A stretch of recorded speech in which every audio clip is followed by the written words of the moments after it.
Bismillahirrahmanirrahim. Assalamualaikum warahmatullahi wabarakatuh.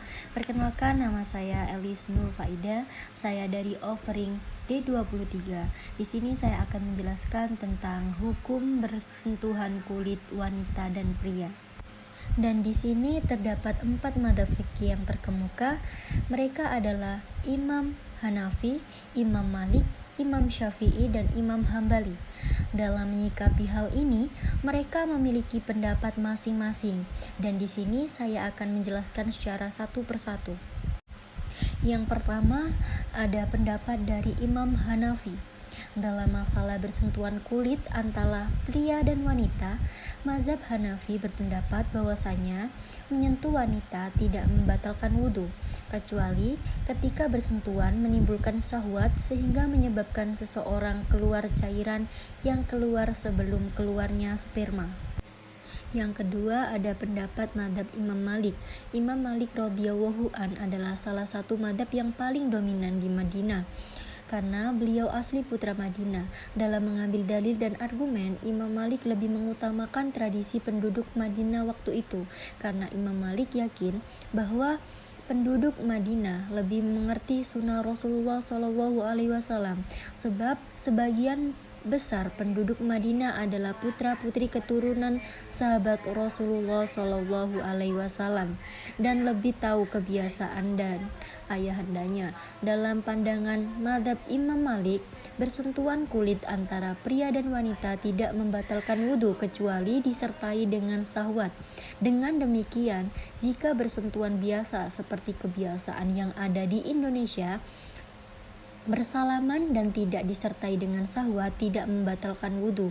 Hadis yang digunakan oleh mazhab Malik adalah hadis sahih yang merujuk pada riwayat Imam Bukhari dan Imam Muslim, sebagaimana yang dirujuk oleh mazhab Hanafi, yang artinya dari Aisyah radhiyallahu an, sesungguhnya Nabi SAW melakukan sholat sementara Aisyah tidur di antara beliau dan arah kiblat.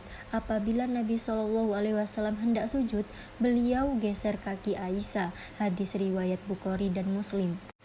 Yang ketiga, ada mazhab dari Imam Syafi'i. Dalam masalah ini, Imam Syafi'i memilih jalan tengah. Mazhab Syafi'i berpendapat bahwa sentuhan kulit antara laki-laki dan perempuan jika dengan yang bukan mahram maka membatalkan wudhu, sedangkan sesama mahram maka tidak membatalkan wudhu. Mahram adalah orang yang tidak boleh dinikahi karena hubungan darah. Hadis yang menjadi rujukan utama mazhab Syafi'i sebagai berikut dari Ibnu Hatada radhiyallahu an. Sesungguhnya Nabi SAW sholat dan beliau menggendong Ummah bin Zainab. Apabila beliau hendak sujud, maka beliau meletakkannya, dan apabila berdiri, beliau mengangkatnya. Hadis riwayat Bukhari dan Muslim. Mazhab Syafi'i berpendapat bahwa bersentuhan kulit suami istri membatalkan wudhu, karena pada hakikatnya suami istri adalah orang lain, sehingga menjadi batal ketika bersentuhan kulit. Sebagaimana hadis, siapa yang mencium istrinya atau menyentuhnya dengan tangan, maka wajib baginya untuk berwudu. Ketika menyikapi hadis, sesungguhnya Nabi SAW pernah mencium istrinya, kemudian keluar untuk sholat dan tidak berwudu lagi. Hadis riwayat Tirmidzi. Imam Nawawi berpendapat bahwasanya Rasulullah SAW pernah mencium istrinya Aisyah, namun saat itu Aisyah radhiyallahu an memakai cadar atau penutup muka, sehingga kulit Rasulullah SAW tidak bersentuhan langsung dengan kulit istrinya. Yang terakhir, ada pendapat dari mazhab Hambali. Dalam masalah bersentuhan kulit pria dan wanita, mazhab Hambali berpendapat jika disertai dengan syahwat maka membatalkan wudhu, sedangkan jika tidak disertai dengan syahwat tidak membatalkan wudhu.